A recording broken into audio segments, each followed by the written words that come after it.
आता हे पुण्याच्या इथं आले आणि जो कात्रजचा नवीन झालेला बोगदा आहे, जो नरे आंबेगावला जॉईन होतो, त्या बोगद्यातनं हे निघाले. आता ह्यांचे मित्र जे होते ते पुढे गेले होते. हे तिघंच रात्री साधारण 2-2:30ची वेळ होती. हे तिथनं बोगदा यांनी पास केला.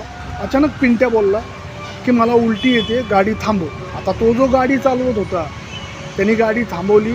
त्या बोगद्यातनं निघाल्यानंतर पुढं थोडं गेल्यानंतर रोडला कडेला लेफ्ट साईडच्या रोडला थांबलो आणि तो जो पिंट्या होता तो गाडीवरनं उतरला आणि सरळ जमिनीवर पडला आणि हे दोघंजण त्याला उठवत, अरे उठ उलटी कर आणि बस, गाडी उशीर झाला आहे.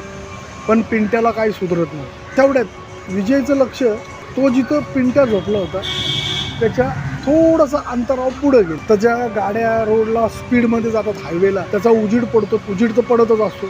त्या उजिडामध्ये